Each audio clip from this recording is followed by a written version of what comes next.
de 2006, 2011, 2018.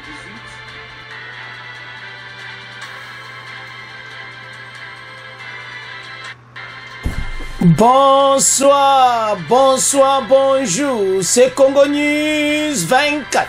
Bande Konanga, comme toujours avant de commencer notre émission, nous disons merci à Dieu. Nous disons merci à nos chers abonnés et téléspectateurs qui nous suivent partout dans le monde et en RDC. Bande Konanga, soyez les bienvenus. À la une, chers téléspectateurs, on va commencer cette émission Bandeko. Oh Balubaka, publication des résultats, donc dépouillement et bandi. Donc Kalate, Tokoyoka, Oyo Nani, abimi président de la République. Alors, bon comprendre que tension partout, donc Bamoussous va piquer la crise et kozala ndenge nini. Alors, premier point, c'est chers téléspectateurs, Oyo Kaka. Dépouillement des résultats. Et puis Tokoyoka, réaction partout sur Batuya. Catholique, Batuya. Donc, observateur et tout ça. Et puis, Tokoyoka, Oyo Fayulu, Mukwege, 3 autres candidats présidents exigent que Babandela élection. Makambweza Mobulo Bandeko. Alors, tout ça l'a connecté, peut développer une émission là-dessus. Deuxième point, chers téléspectateurs, suivez l'interview de Katumbi. Bandeko troublante. Ba message moko ya malamu te sur ba résultat à côté dernier de désordre. Alors, Tokoyoka Katumbi, y est déjà ba connexion diatsu de yebi, bokoyoka na émission oyo. Et puis, avant to ya po Katumbi aneza ya suka. Tokoyoka comment Kagame se prépare pour la guerre. Parce que, message yokani fatia lobi, azana besoin va sodo sur les solti. Akoko atteindre Kigali, ndengalingi. Message wana, et tiens boulot na Rwanda, alors panique totale, Kagame boko mona yi, na ba conférence de presse à Basoda, dans match ya Mobulo. Chers téléspectateurs, émission de Bandi, et committant tout sur l'ensemble, la situation politique en RDC. Banamboka, émission Oyo, Tobengango spécial. Parce que lelo et sa publication à bas résultat, Oye banda qui déjà na Tongo, na bureau par bureau, ba banda qui déjà do Kalate, Tokoyoka bientôt, qui est Nani Abimi président de la République, et puis qu'on a annoncé, mais déjà, bande Kwebele ba lobby, va accepter résultat parce que l'élection est l'équinango. Malgré, il y a quelques points n'a pas côté monsieur à pays. Bandeko, élection oyo, il déroulé dans la condition oyo, il fallait kakandengewana. Parce que ce que l'élection salama quitté, et belé banbadjo a raison, pour tous à la tout autour de la table. Et maintenant, bandi déjà, Kaka ndenge leka ki lobby, lelo ba bandi opposition na 5 ba y ensemble, voilà, réorganisation des élections et tout ça. Alors que, makambu bandeko, ndenge élection leki bakoko sa suba makambu wanati. Mais, toyeba ki na biso. Tala, na RDC ko paye tozana, tala ba condition. Bolanda ke mission a lobby tozana ba point mususu eza, Katumbi yo kaka l'équipe même makambo boyoka kilobi. Mon boulot, c'est que Katumbi prépare. Baso tourne mbala na interview à sali lelo. L'heure est grave. Alors, Banamboka, parce ya Katumbi a point suka, match eza mobule monsieur esa baninga ona na comité aya rapide ayo afungola jafona ayo kaka direct mena nzela ndenga zoya. Alors, bandeko ba Congolais bake ko voter. Bazaki na posa vote, en tout cas, bazaki mobilisé. Mais, na kati élection ka ndenge so leka, ba musu bazaki na baona ba maka mususu. De élection pour na bango, parce que bazaki na ba boule mususu. Il y en a qui n'étaient même pas prêts pour cette élection. Bazaki prêté. Bazaki kondimate que élection kozala. Kadimalba que élection kozala. élection salame. Somona. Alors, motinyo souvent comprendre les pays na biso que ceux qui va pousser data lelo pour batunyo so va voter. Na même jour pays ezamunene. Et puis ba déplacement pour comprendre ba difficulté ba zakinango. Mais ils ont pu faire ça et puis avancer. Mais avant même to kende, to poussana na masolo, to yoka nande makabango elekaki. Pe to yoka koma na bata 5 batu tout ne abazobongama. Bon après, to meka ko développer. To landa.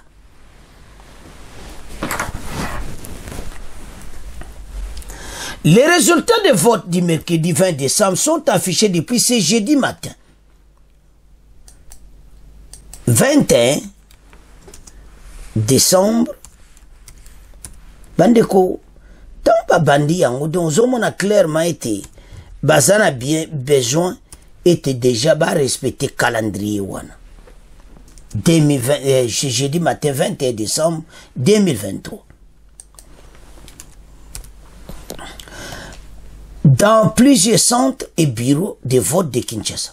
Alors que dans d'autres dépouillements se poursuivent encore. À la Ténè de la Gombe, par exemple, les dépouillements étaient encore en cours dans beaucoup de bureaux de vote. Des témoins attendaient l'affichage des résultats et qui ont confirmé le bon déroulement du processus. Quand on a fini le vote, on a commencé à appeler le nom de chaque candidat et son témoin retient les numéros et écrit le nombre de voix obtenues. Après dépouillement, tu confirmes le nombre de voix obtenues par ton candidat, rapporte lundi. Par ailleurs, à l'Institut Notre-Dame de Fatima, à l'opération de vote a débuté avec un retard les agents précédents ce matin à l'affichage des résultats dans certains bureaux. Les résultats affichés à ce moment sont ceux obtenus par nos candidats lors du dépouillement, a confirmé un témoin. Malgré la pluie, il y avait hier le vote et c'est bien passé. Le vote avait commencé à 16h, 16h30 jusqu'à 5h. Les gens votaient toujours. Dès qu'on a terminé, on a commencé directement à dépouiller. Tout nous, vous comptez et comparez les résultats affichés par les agents de la CENI. Tout était compatible. A ajouté un autre. C'est jeudi dans plusieurs bureaux, des observateurs et d'autres personnes affluent au bureau de vote pour s'imprégner des résultats. Donc, Makambo l'équipe bien. Bolandi. Alors, partout ma régularité zangakati. Bango bazo tala partout de bozo mona bazo tala pena ba résultat bazo tala. Et puis c'était affiché. Ba témoin bazawana bazo tala. Yango zomo na bato bazana sewana Martin Fayulu na bata Mukwege na bata Katumbi ba eko pesa message na bango. Et c'est baso yoka sonité. Alors, to landanan. Bon après, to commenter. Parce que trop c'est trop. Pour bango ba eko lubakio, voilà. Fayulu Mukwege, 3 autres candidats exige la réorganisation des élections avec une CENI recomposée. Oh! Bon, moni va résulter comme clair, bazo présentant au bureau par bureau. Et zo salabino biente. Botika le gagnant abima, so oza le perdant dima. Tolanda, extrait ouy. Le vote se poursuit ce jeudi 21 décembre dans des bureaux qui n'ont pas ouvert hier. Dans la majorité, l'heure est plutôt au dépouillement ou encore à l'affichage des résultats. René Capita nous dresse la situation générale. Après une journée de vote marquée par plusieurs incidents hier, mercredi 20 décembre, mais également de longues heures d'attente avant l'ouverture des centres de vote dans pratiquement toutes les provinces, retard dû au déploiement tardif des kits électoraux, les opérations de vote se sont poursuivies jusque tard dans la soirée et dans certains endroits jusque ce jeudi dans la matinée. Le dysfonctionnement des machines à voter, des difficultés pour les électeurs de retrouver leur nom sur les listes électorales ou encore la non-maîtrise par ces derniers de la procédure de vote électronique ont fait que dans la plupart des centres de vote, les opérations de vote se sont prolongées au-delà de 11 heures prévues par la loi. Dans les territoires tels Kabambare dans le Maniema, Manono dans le Tanganyika ou encore dans la ville de Kinshasa, certains centres de vote n'ont pu ouvrir que ce matin comme l'a autorisé la Commission électorale nationale indépendante, alors que d'autres comme à Kasongolunda dans le Kwango où les kits électoraux n'avaient pas encore été déployés jusque dans la mi-journée ce jeudi, les populations attendaient encore d'exercer leur devoir citoyen. Notons toutefois que partout où les opérations se sont déroulées sans incident majeur, le dépouillement des résultats a démarré hier soir ou encore ce matin. Le cas de plusieurs centres à Kinshasa ou dans les territoires de Mahagi ou Kassini dans l'Ituri, dans plusieurs autres territoires, mais également en France, Belgique ou aux États-Unis, où les résultats ont commencé à être affichés depuis hier soir. À Goma, après le dépouillement toute la journée de ce jeudi, la plupart des centres de vote ont affiché cet après-midi les résultats devant chaque bureau. En même temps, d'autres centres ont poursuivi le vote ce jeudi à la suite des problèmes techniques. Le dépouillement des bulletins de vote s'est poursuivi ce jeudi dans 3 centres de vote au quartier Lac-Vert, une dizaine de kilomètres à l'ouest du centre-ville de Goma. Ce sont des centres qui ont poursuivi le vote à cause des problèmes techniques connus hier. L'affichage des résultats est attendu en début de soirée ce jeudi, indique un responsable local. Par ailleurs, presque tous les centres qui ont clôturé le vote hier tard la nuit ont fini les dépouillements et l'affichage des résultats ce jeudi dans la matinée, ce qui attire l'attroupement devant le bureau de vote. Signalons que les frontières sont restées fermées ce jeudi, deuxième jour du scrutin, tout comme les voyages lacustres entre Goma et Bukavu. Les activités socio-économiques, quant à elles, ont repris ce jeudi dans la ville. Le scrutin est un fait et tous les candidats doivent accepter les résultats qui seront proclamés par la CENI pour préserver leur santé mentale. Un conseil d'un psychologue aux candidats à tous les niveaux qui attendent impatiemment les résultats des votes. Goma Sifamaguru, Radio Okapi. Qui a fait le tour dans quelques centres de vote de la ville de Lubumbashi. Ce jeudi avant midi, après le scrutin du 20 décembre, le différents centres de vote accueillent les candidats et autres témoins, ainsi que les curieux qui ne sont pas restés tard dans la nuit après la fermeture du bureau des votes. Ils viennent prélever les résultats qui sont déjà affichés devant certains bureaux. Le cas du collège Imara, du lycée Kiwele ou du collège Jean Calvin. Il y en a qui prélèvent les résultats au moyen des téléphones, d'autres écrivent sur le bout de papier et même dans les carnets. Ailleurs, dans une école de la commune de Kampemba, de petits groupes se forment dans la cour et les discussions portent sur la manière dont les élections se sont passées et chacun y va de son propre commentaire. Tous attendent que les résultats d'autres bureaux de vote soient affichés. Un peu plus loin, ce sont quelques témoins qui sont allongés sur une banquette. Ils n'ont pas fermé l'œil durant toute la nuit, car les consignes reçues de ceux qui les représentent sont telles qu'ils ne devraient pas quitter le bureau avant le dépouillement et l'affichage des résultats, nous indique une jeune fille, la trentaine révolue et visiblement fatiguée. D'après Clémentine, les résultats récoltés sont envoyés à la structure de leur regroupement politique, qui centralise toutes les données fournies par ceux qui ont été déployés dans les différents bureaux de vote, disséminés à travers la ville. 2006, 2011, 2018, 2023 aujourd'hui. Si vous êtes demandé de comparer les 4 cycles électoraux, dans quel sens? Si vous voulez que je puisse comparer... Du point de vue organisation. Du point de vue organisation, d'abord regardez dans la salle où nous sommes. Si vous voulez que je puisse comparer. Regardez la salle ici. C'est une salle au standard mondial. En tout cas, à mon avis, à moins que vous ayez un avis contraire. C'est maintenant là où, prenons la publication des résultats. Tous les Congolais vont suivre au pas à pas les résultats en direct. Et anciennement, ça ne se fait pas comme ça. Comment ça se faisait? La CENI travaillait les données dans les bureaux et les résultats tombaient de manière brutale. Comme ça. Il disait, voici, tel candidat a eu autant de voix. Vous n'avez même pas le temps de discuter. Mais ici, tout le monde verra comment les élections sont en train de se dérouler et comment la compilation des résultats se passe au jour le jour. Ça, c'est une autre innovation, n'est-ce pas? Qui ont été accrédités. Il y a les candidats présidents de la République parce qu'on ne pouvait pas inviter les candidats députés nationaux et provinciaux ou communaux parce qu'on est zéro. Donc à partir de demain, voilà ce tableau qui est là, c'est tout le monde à 0%. C'est à partir de demain qu'on va voir comment ça va commencer à bouger. Réellement, tout le monde n'est pas à 0%, 0% parce qu'on n'a pas encore commencé la compilation, exactement. Mais je vous assure qu'il y a déjà des décalages énormes. Pande konde bomoni wana place va publier résultat. Donc candidat oyo kaka place bakobimande bozomona photo wana ozomona bacandidat tala ndenge donc bolande omeo na baimage donc wana place bacandidat bandeko baresultat bakopublie eza kitoko so compare yango na standard international. Alors kadima vraiment solo ndenge tolandi donc makambo nyonso esili lobi yaka zala na makarono mpo okota na kati lobi publication ebandi donc nde tokenda babutu deja makambo ezosalama. Alors lobi na tongo makambo to ebandi mpe tokoyoka nani abimi président de la république botala kaka tableau wana makambo eza minene.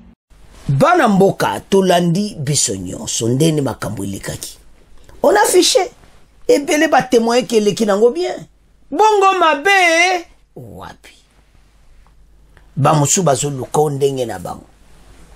Oh, il faut tosala nini accepter les résultats un point ba makambo sili conseil toyoki ba conseil même que en tout cas bandi ma résultat oyo passe élection l'équipe bien bandeko etoko katu nani kadima alobaki clairement que toko s'attendre à 100% toza payer ça ba défi belé makambo zo lekana ba ona ba bureau de vote mo ba lekana ba bo ça va mboka ya otota mboko nde bakuti yango botika oya kobima a diriger mboka parce que déjà moi ne ke bao muso ba poli ba bandi nanko ba publier résultat ba bandi kolela nzambe na ngai lelo ba ko piquer ba criso na l'air ni to yoka déjà bolandi na Belgique na France ba partout bazo publier ba résultat qui a gagné ba congolais to la mukako na diaspora bozo batende ba voter bazo voter candidat na bango oyo bazai koloba ba voter pe sikoyo bozo mona te ke facha olekana ya ontozo sa ba congolais boza na bien à l'aise bako suka kadima était l'expert ba publié bazo publié ngo par bureau nde bango ba fayulu tous ces gens ba katumbi ba sengaki. Alors chez téléspectateurs makambo za na direction kitoko yango zo senga congolais à comprendre que masolo eza bien situation tozanango eza que batu bandima les résultats. Donc c'est tout. Mais bazolinga kondima résultat te pourquoi? Mais toujours yana poana. Parce que bandi déjà koloba. Alors, bandeko. Et l'autre ntoloba aweza que élection l'équipe est très propre. Mais il y a des gens où yo bazolinga kakutia désordre na mboka. Ezana batu où yo bazoluka kaka ko semer désordre. Alors élection tolandi l'équipe très bien. Makampena kitoko. Sikoyo toloba sur ba opposition. Ba Mukwege, Katumbi, Fayulu, ba ye basali ba pesi message mo commun. Ba lobi ke ba bandela élection. Oh, ba bandela élection. Pourquoi? On ndenge lekeza malamu te faut seni moko organiser nanu kutu ba publier résultat de déjà beaucoup mo senga ba bande l'élection et c'est mon normal il s'est préparé tala au monde ba otambola wana eza formalité balingana bango élection ti basa olinga ka ba solo la bango to ba joba poste au sein ba ko joba poste nini ba Congolo bazolanda bino batonda kiana ba campagne bazolanda bino nzone bino bozana ba boule mususu ozo ya kama solo no zamo eloko na yo kenango ce n'est pas comme ça. Alors baba nikolo ba kao ke makamuseli ki biente ba ke ba leki boyo ka extra to ko tia donc ba lobi ba commission ka poto ka masole to sangana autour de la table toujours kende wapi pays toko continuer boiti. Il faut Congolais comme civilisé. Tout y belon toko sala parce que boyoka na deuxième point makambuze bele guerre à l'est en bozoyoka. Ba vérité baniko bima ya kosakana te. Na oyo mokonza mboka lobaki na oyo dozana ba vérité kosakana ngoti. Pourquoi cette guerre à l'est? La guerre des minéraux. Mais toujours un point. Alors, maintenant, opposition se sont rassemblées. Bah, le bio, voilà. En tout cas, donc, il faut qu'à la réorganisation, tout a passé désordre et tout ça. Bah, bureau, monsieur a voté. Bah, sangope, bah, lobby, donc. Oyowana. Mais c'est quoi? Est-ce que vous avez bande quoi, salamawa? Mais les Congolais ba sali tout ba keneko voter.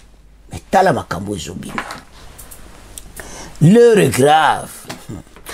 Faïl Mukwege, 3 autres candidats exigent la réorganisation des élections. Donc pour na bango, ba monique élection oyo ezanango bienti. Il faut bango ba sala oyo balingi bandeko tala. To comprendre ko que bateau yo basa pena oyo kaka désorganisé. Baso linga pena mobule za na mboka alors que Congolais alingi Congolais akomotambola azotala mboka na ye ke makama kitoko ezala. Tandis que les autres non. No, bandeko to landa les sous extrait oyo bon to avance. Voire peuvent entraîner des crises post-électorales dont l'ampleur est souvent imprévisible. Il y a ceux qui craignent des cafouillages, des erreurs dans le comptage des votes. Et puis, il y a ceux qui s'inquiètent de fraude, ainsi d'une opposition qui est, croit savoir Le Monde Afrique, persuadée que les organes d'organisation, de contrôle et de certification du vote sont inféodés au pouvoir. Radio Okapi rapporte d'ailleurs que dans une déclaration commune, 5 des 19 candidats à la présidentielle exigent la réorganisation des élections générales en RDC, avec une commission électorale remaniée pour l'occasion. À ce stade, le président de la CENI, Denis Kadima, a écarté toute prolongation supplémentaire du scrutin, mais chacun reste sur le qui-vive et attend les prochains développements, car, grimace enfin Le Monde Afrique, c'est un peu comme dans la théorie du chaos, difficile de prévoir l'impact de petits problèmes initiaux sur le résultat final. C'est le beau opposant et belé va entraîner la crise post-électorale et tout ça, désordre, et kotaka kanamboka et tout ça. Parce que bango va préparer qui yango. Que va contester élection, ndenge leki, mais ba yeba ete, ba congolais ba kozonga le suma kamba votiti. Nde batu ba tokia. Ba dépense à peu près ce qui 1 milliard. Mbongo bimina gouvernement muta sauver biso azata. Bandeko vote leki na ba condition moso tanda bato wa pirater. Ba futi ba mbongo bola nende ba fundame Katumbi et tout ça. Et c'est au continent ndingo. Ba congolais il faut to lamuka. Makambo toujours vivre et ça makambo ko sérieux. Mais il faut biso to fungula miso to yeba makambo zo uta wapi. Donc trop c'est trop. Bato yo ba bandiko tia makambo tout bandiko to lunga to fungola bino. Pour bon comprendre que belé ba ki wana bazai na position à voter. Mais pourquoi ba yaki? Parce que il faut pas accomplir yé pas zala parce que l'être vana na mesa bisonga pena zala et belé ba ki na intention ti ba musuba yaki pona cop ba Katumbi ba futi bato ba mbongo kaka po bato bandeko c'est difficile hein?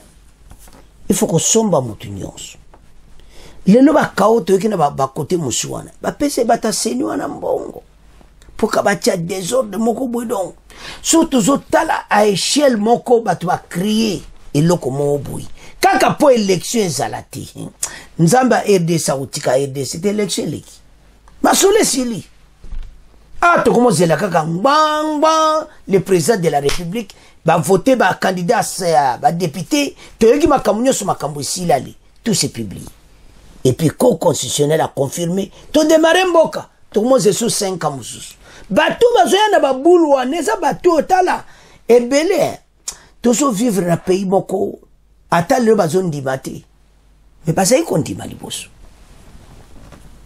osomona bazali liboso kondima mais lelo bakoma wangana alors soki totala biloko aboyi non bandeko RDC il faut avancer RDC il faut que liboso tokozonga sima te réorganisation des élections ah boko lukaso pays ni na boko sala na RDC mutakondima ngwazati ba congolais déjà marche en avant mutandi meloko te ba publication za partout bolandi na partout et tout ça bango ba créer autre de bolani mo exilo na ba français ba discuter post électoral à RDC pour na moi ba kawa ne salami mais c'est normal na pays to zantoko wangana te il y a les hauts et les bas alors il y a auto senga ba congolais place ça fungola miso to ça la deuxième point comment bateau ba sali biso mabi osomona eza somo. Alors, chers téléspectateurs, tolandi wana tozozela biso nyonso publication des résultats donc tolobi tolobana na 5 comme que l'église catholique nde bolanda ki extrait église catholique batinda ibato na bango ba lobi ki makambo belé za ipena chaotique et tout ça catholique je m'appelle maloba bien mais bazaba basango ya toze sambala oyo so ba yeli biso vérité de jirne ba congolais bazana kanda makambo elega na 2018 donc ba catholique fu batika makambo baza kosala batika élection ndenge ko publier zala ndenge wana batika ko chamboka mobulu parce que l'église c'est quoi l'église ya batu bachaka kimia mais église oyo tozozela bango lelo jeudi to ko na ba leba ko publier ba résultat ba on ya no ya bango taba congolais bazozela mbalote au 21e siècle makambo tu se fungami et puis réseaux sociaux ndenge za lelo eza ndenge za ki na 2018 congolais nyosa za na portable bakiba batika kusala ba congolais ndenge wana catholique azo nyoko la ba congolais soit disait kazo le pour le peuple mais azo linga trouble mombo parce que bazana ba candidat na ba ebani ba candidat mutu ba pesi observateur ba pesi belambo na l'église catholique basala bango pe ba komi obato catholique pa komosala na observation élection non makamba balaro yo balare élection catholique lelo a komi 25 000 observateurs au foot bon combien sur 25 000 hein? Donnons un exemple pesa ka mo foot $200 c'est combien salaka $200 ou bien passe ça un mois na mikolo observateur wana ndeba ko travailler une journée mo met $300 fois 25 000 et nzambe ngai mbongo wale uti wapi basango bozi mbongo wapi tuna bango to tunana monana pesi bango candidat na bango ye wana nazo créer makambo na mboka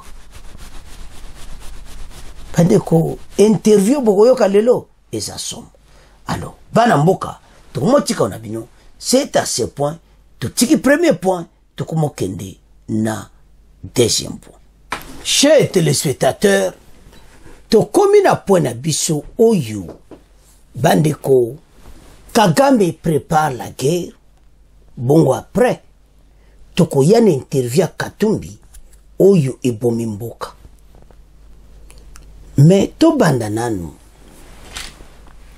sur message oyo fati a pesaki pe comment Rwanda ba recevoir message wana boko mona bandeko na ba image comment Kagame aza kukutana na batu na ye parce que ça n'a pas marché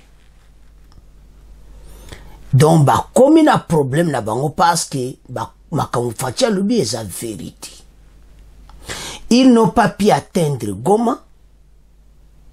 Alors, démarche ezaki a bien, ezaki crier makamba saki na nanga. Mais, Fachi a répondre bango na ndenge ko sakanate depuis ce lundi.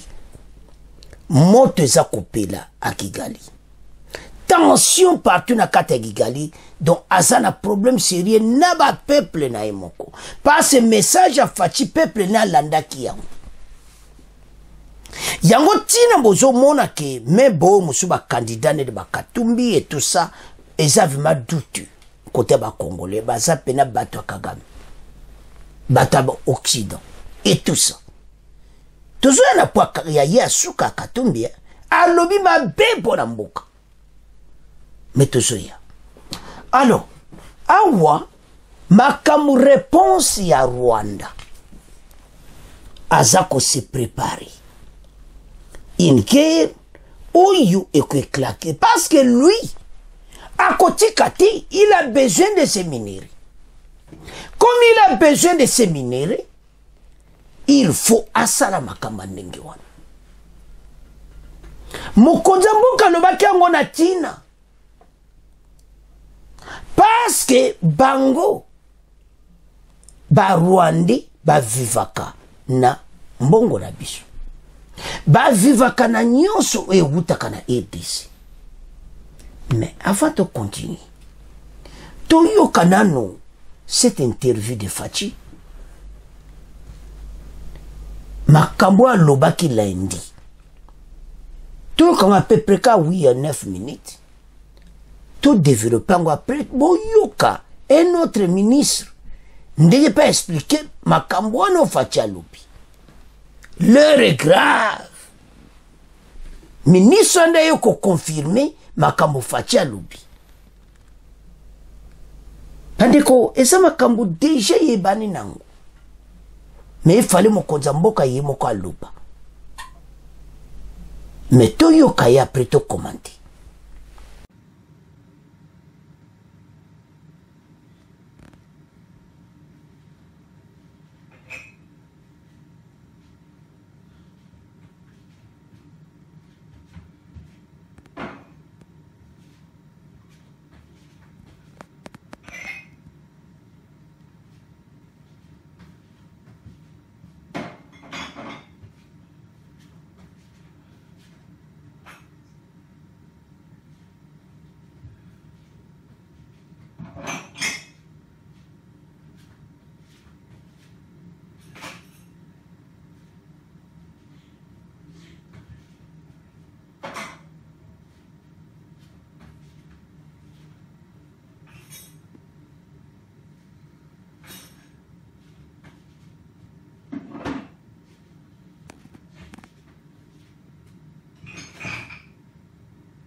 Bandeko Kagame, il a un problème sérieux. Nde bozoma bokomono na ba.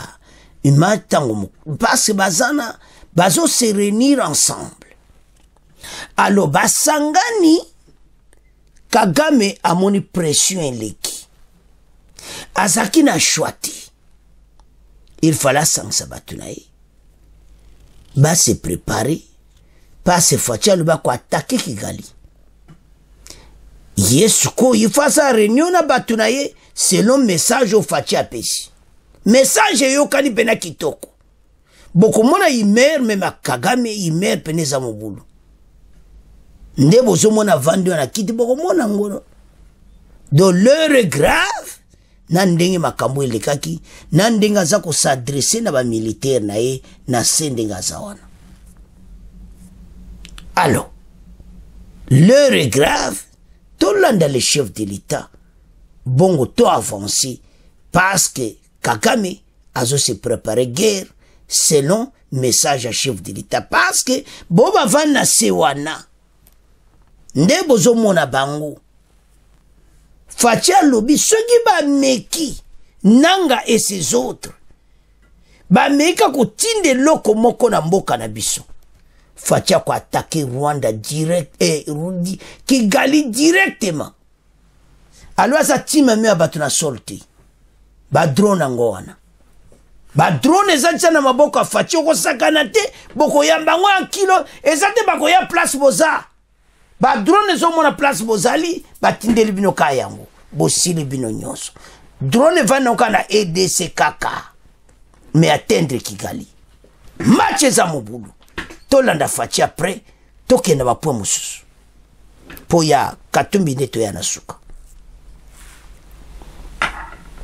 D'accord. C'est fini pour nous, ça ne veut plus rien dire. Tant que le régime Kagame sera là pour nous, c'est comme si le Rwanda n'existait pas. Mais Monsieur le Président, parce que j'insiste, il faut séparer, il faut distinguer, et je le dis ici solennellement, je profite de cette radio parce que Naïbi que vous avez très écouté dans le Congo, il faut toujours distinguer le régime Kagame du peuple rwandais. Le peuple rwandais est un peuple frère.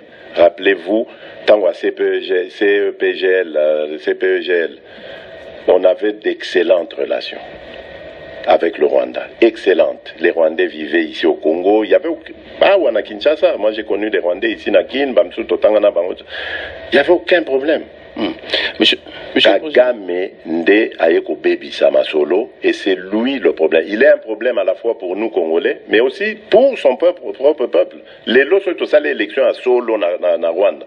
A besoin même pas 1%. Solution Zanini Potosuki. Alongwa. Solution mais Biso Potozakimia. Oui, Alongwa parce qu'il embête la région. Biso Potozakimia. C'est un problème pour le Burundi, c'est un problème pour l'Ouganda, il a un problème pour la RDC.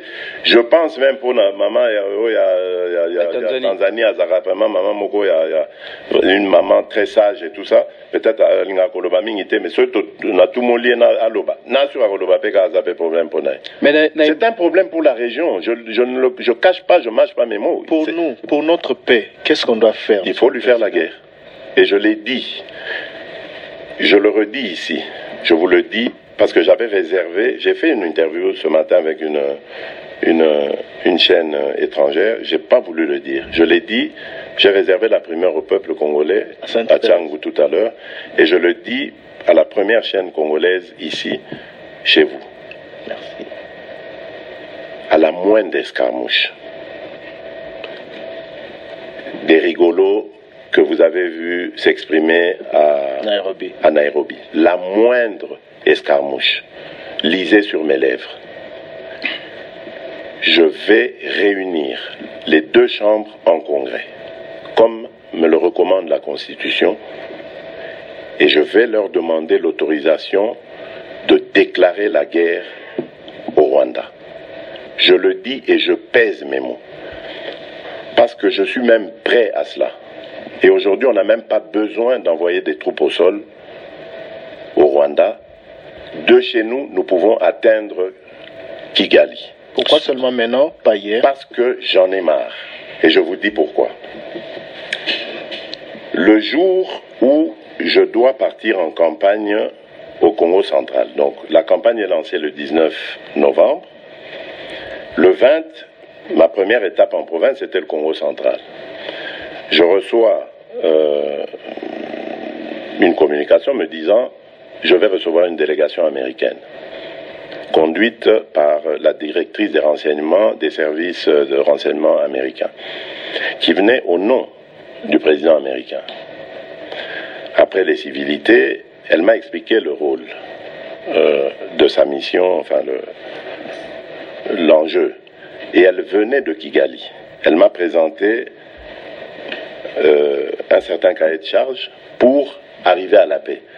Parce que nos partenaires américains, et je leur rends hommage pour ça, nos partenaires américains se sont enfin souciés de ça. On parlait tout à l'heure de la diplomatie, mais c'est grâce à la diplomatie de la RDC que les États-Unis d'Amérique se sont enfin levés pour dire non, non, on va intervenir. Et ils ont proposé leurs bons offices que j'ai accepté parfaitement. J'ai donné mes conditions, ils sont retournés à Kigali. Et moi, entre-temps, je suis parti à Mwanda, j'ai continué, Boma, Matadi et tout ce qui s'en est suivi. Et lors d'une de ces étapes, la directrice m'a appelé pour me dire, je suis déjà rentré à Washington, voilà ce que, après être rentré à Kigali et parler avec le président Kagame, ce qu'il en est sorti. Je lui ai dit, c'est parfait. Mais je lui ai dit une chose, madame, je ne crois pas en la sincérité de Kagame. Parce que j'ai découvert une chose, c'est un dangereux criminel. Il fait vivre son économie des pillages des ressources de la République démocratique du Congo et de l'aide internationale. C'est ça les deux leviers de l'économie du Rwanda. Rien d'autre. Et je lui ai dit, je n'y crois pas, mais je le fais par amitié pour vous. Et surtout par amour pour mon peuple, parce que je veux la paix. Mais j'espère que votre initiative va nous amener à la paix. Elle me dit, on va essayer, Monsieur le Président, etc. Et effectivement, on a vu, on s'était donné des délais, hein, parce que j'ai parlé du 20, on s'est vu le 20, le jour où j'allais au Congo central, le 20 novembre. Et du 20 novembre au 1er décembre, il devait y avoir des actes posés de part et d'autre. Moi, je me suis acquitté de ce que je devais faire. Vous avez entendu le communiqué des FRDC. Voilà. C'était à partir de interdiction de collaboration avec les FDLR. Voilà, parce que le Rwanda manipule la communauté internationale en nous faisant passer pour des collaborateurs des génocidaires. D'abord, lesquels génocidaires? Parce que ces gens-là qui ont commis des crimes il y a 30 ans, est-ce qu'ils ont encore 20 ans aujourd'hui pour continuer à commettre des crimes? Mais bon, qu'à cela ne tienne, c'est devenu une force résiduelle. On dit, ok, on va le faire, pour montrer notre bonne foi. Mais leur cahier des charges, ils ne l'avaient pas respecté au 1er décembre. Ils ne l'ont pas respecté. Les Américains ont haussé le ton. Ils ont commencé à faire semblant de respecter. Donc, retirer leur armée, parce qu'ils niaient d'être sur le sol congolais. Ils ont commencé à retirer leur armée, laissant le M23 qui, pour moi, est toujours leur armée, mais bon, peu importe. Comme ils avaient le couteau à la gorge par la pression américaine, qu'est-ce qu'ils font?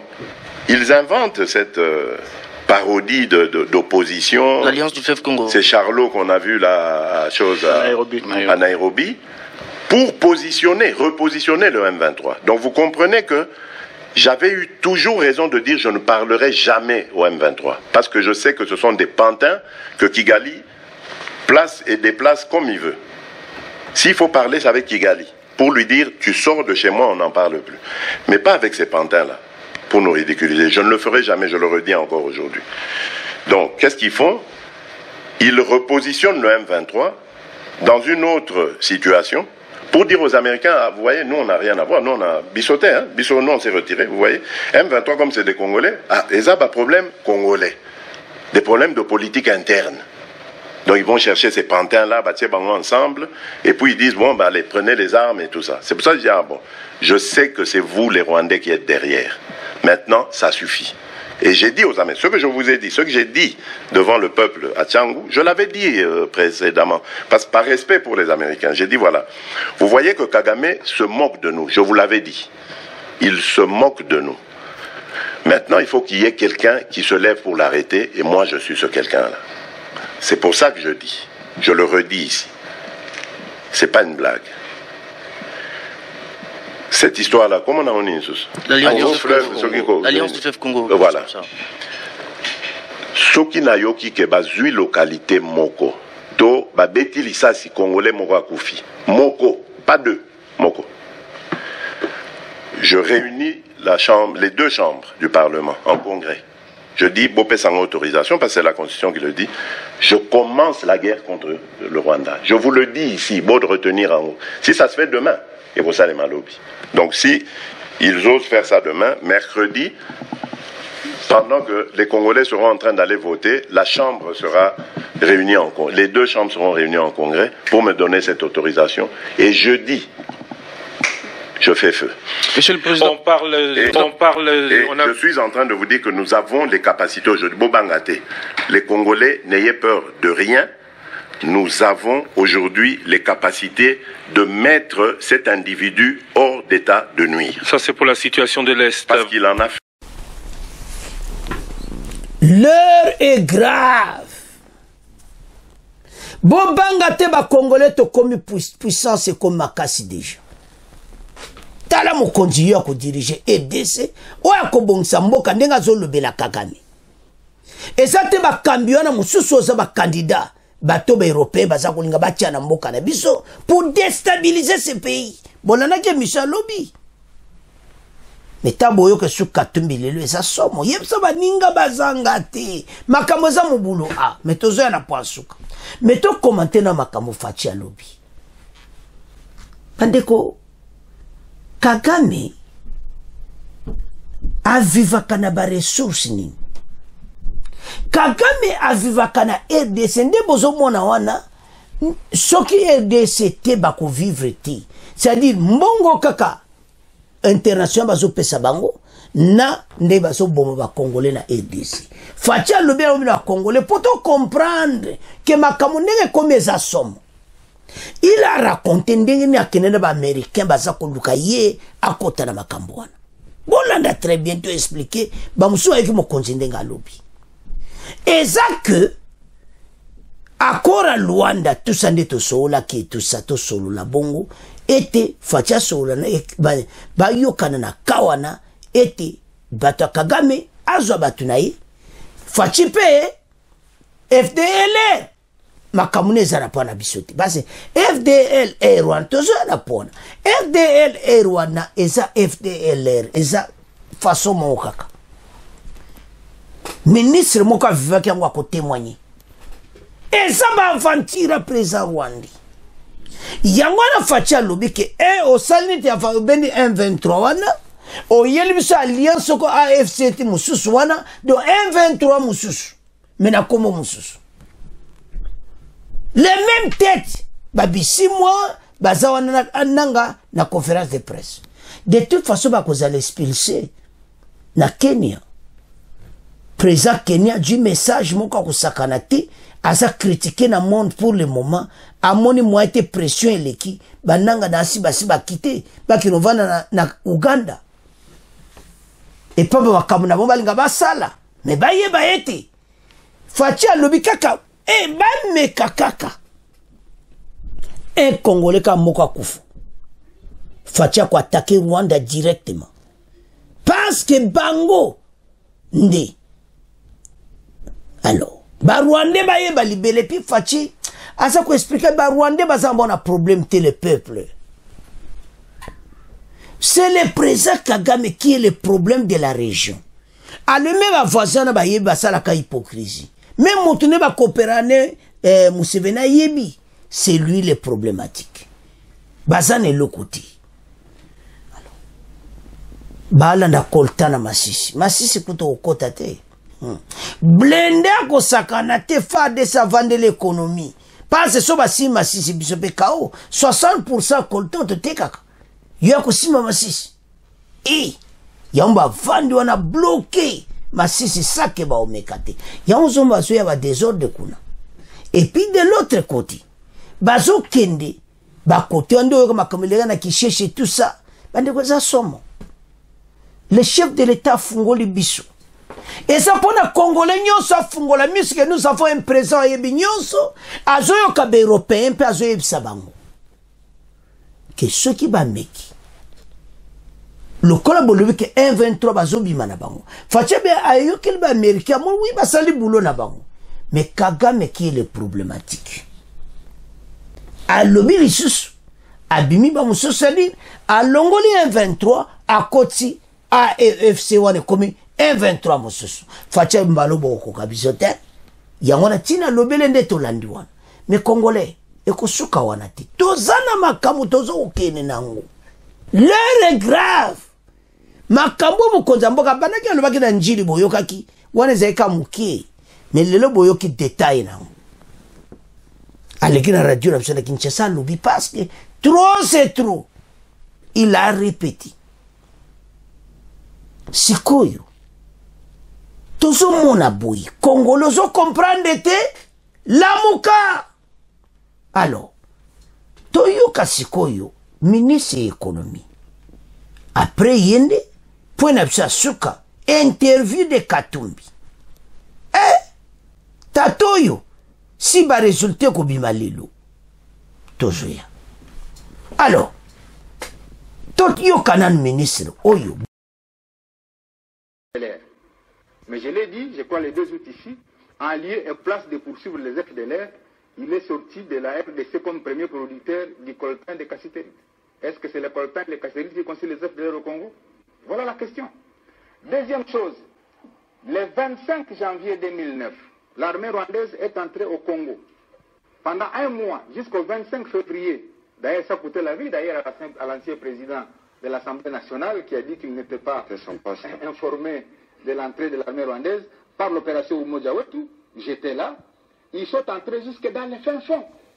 Maintenant, quand vous voyez l'armée rwandaise aujourd'hui aller vers Kishishe, c'est parce qu'on poursuit la mine de Somikivu qui détient le pyrochlore. Le pyrochlore, c'est les minéraux qui entrent dans la fabrication de fusées. Et c'est recherché à travers le monde. C'est la mine de Somikivu qu'on est en train de suivre effectivement là-bas. Et aller vers Massissi pour contrôler la mine de coltan parce que nous détenons 60% des réserves mondiales du coltan dans les Massissi. C'est particulièrement le pyrochlore et le coltan dans les Massissi qui fait l'enjeu de la guerre. Et au niveau international, on connaît tout ça et c'est pourquoi il a le soutien parce que les réseaux mafieux qui exploitent illégalement les minéraux sont derrière ces entreprises-là. La preuve, c'est que vous avez appris qu'à Kigali, on a ouvert des fonderies d'or. Mais quand les séries ont commencé à revenir en RDC, les fonderies d'or de Kigali ont fermé parce qu'elles n'étaient plus alimentées par... les fondateurs sanctionnés. Hein? Voilà. Donc c'est des questions ça qu'en international, nous devons aider à faire porter dans les bouches de tous les milliers qui doivent écouter les autorités congolaises pour qu'on comprenne qu'il n'y a rien de guerre là-bas parce qu'il y a FDLR, parce qu'il y a haine. Il y a guerre, parce qu'il y a coltan, parce qu'il y a or, parce qu'il y a cassiterite, parce qu'il y a wolframite, parce qu'il y a tous ces éléments que Kigali veut avoir, parce qu'il veut avoir 3 types de contrôle sur l'Est, contrôle politique, contrôle militaire, contrôle économique. Dès qu'il n'est pas rassuré d'avoir les 3 types de contrôle, il n'est pas à l'aise à Kigali. Et donc, les autorités congolaises doivent ouvrir l'œil et les bons, et c'est pourquoi on m'a... Bandeko, makamboza minene.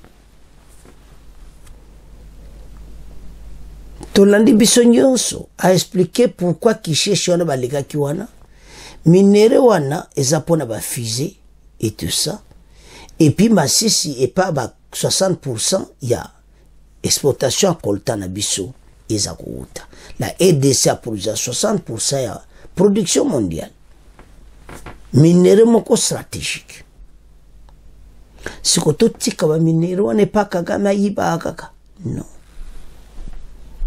FDLR, bolandi me ministre a expliqué ango. Ministre y'industrie a expliqué ango très bien. Pandeko président rwandais na yebiti.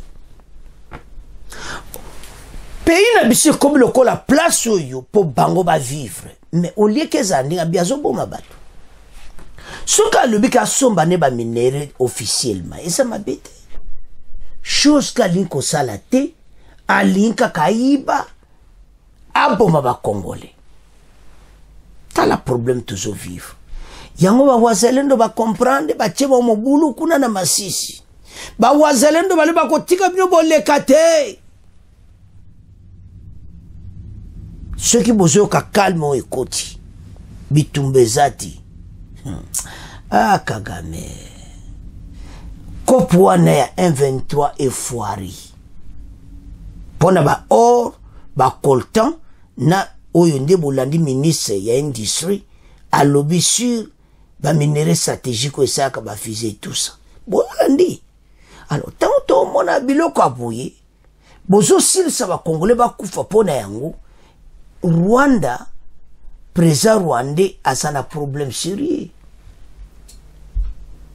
Alors, le calme bozo yo kawana to zonga na pona. Bitumbe zati. Pona nini. Tolweso ba Amerike ba silikeri ya kutika. Noleka tika ona nenga bien ba keli su kop mususu. Ah. Sikona bino be boxina. Ya fatia zo kabino talabandeko. Fatia c'est les 3 heures du temps. Envoyé spécial boye ba kayaki na avion privé, avion militaire. Privé. Avion militaire na le bata privé, avion militaire na bango et memika kaye ya renseignement ye pa na biso que pas Kagame azong aye pa na biso Kagame donc baso la masolo wana kepa Kagame zonge pana biso bayokan ke Faci abengana FDLR yepe azwa batunai Faci alobi yango officiellement ya bani ko se retirer na batunai après te komona o Faci azoloba batu donc azo tala ka batango nzambe alobi soki ba meki soki mwa batu na bango wana ba meki bakomona makamu na bango alors bozo mona o tozo vivre congolais to comprendre que tozo tamba na situation moko ezo salama alors bana mboka wana ezalaki première partie. Deuxième partie, c'est point de Psiasuka. Katumbi alobi boy. Boko yokai. Lelo de ba obimisa résultat. Ce qui y a bimiti. Soto comprendre. So base ba tune question. Résultat so ko bimi. O yoko bimate o ko accepter résultat. Mande to landa très bien l'heure est grave. Katumbi alobi ki akoseme kao.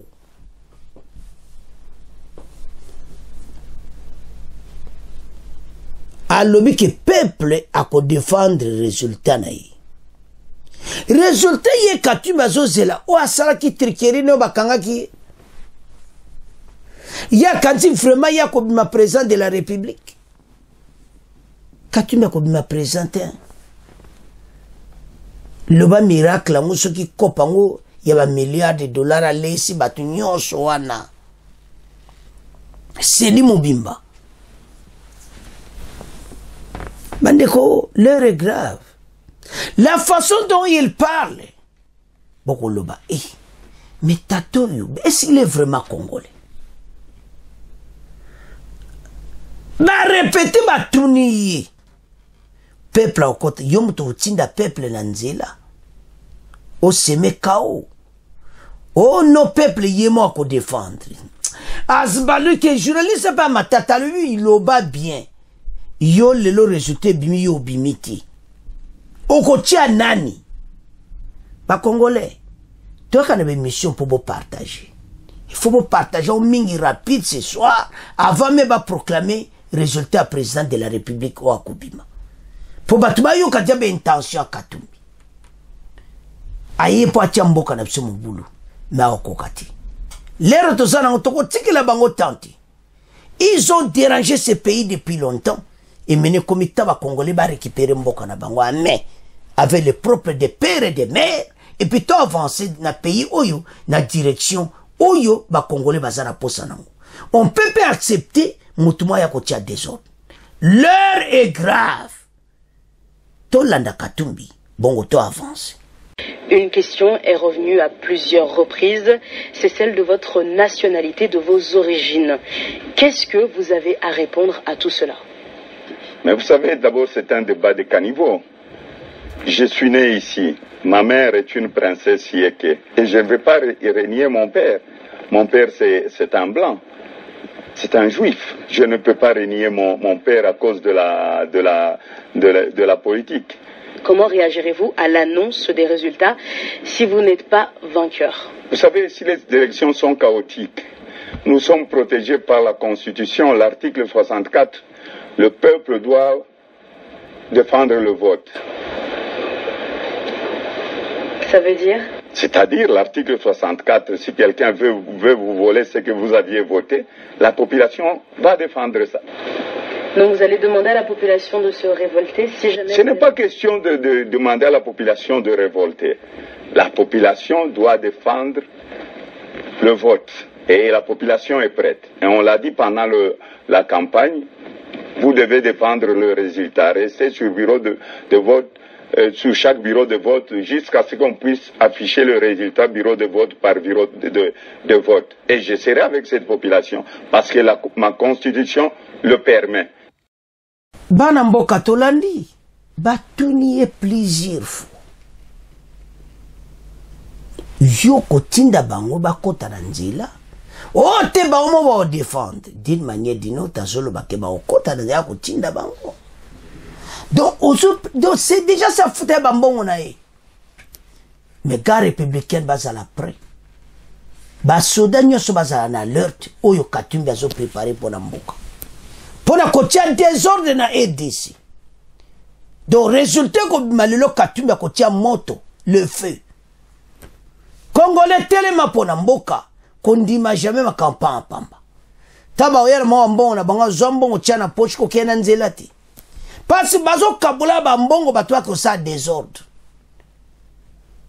Pona ye asomba nika Congolais nyonso. Bemba a raison. Azonzo a pays ko dirigeant local et les affaires. Pays ça les affaires ti. Faut ça na confiance dans mbo ça nous on matali kola ba cadavre. Osomona de yepo ko ba pouvoir il faut les calicol batuma kufa. Mais ba Congolais ba boyi au Katumbi. Ba ko voter oti. Je me suis basi ba voter qui ba voter na ba moyoti. Ba ke place mba voter président na bango bazo mona numéro na zo bima bien. O makamu susu ba kangi ba pare. Osuki. Ba kop nenyo se koti mai na batunayi na bo baza sima nayi maye le sili bango. Ba ko lo bani lisusu. Tant que mon a biloko be Congolais, pour ce mon até, à sa membre na bango, bas ensemble. Parce que quand Corneille nanga na monona zotanga Katumbi, vous avez la même chose.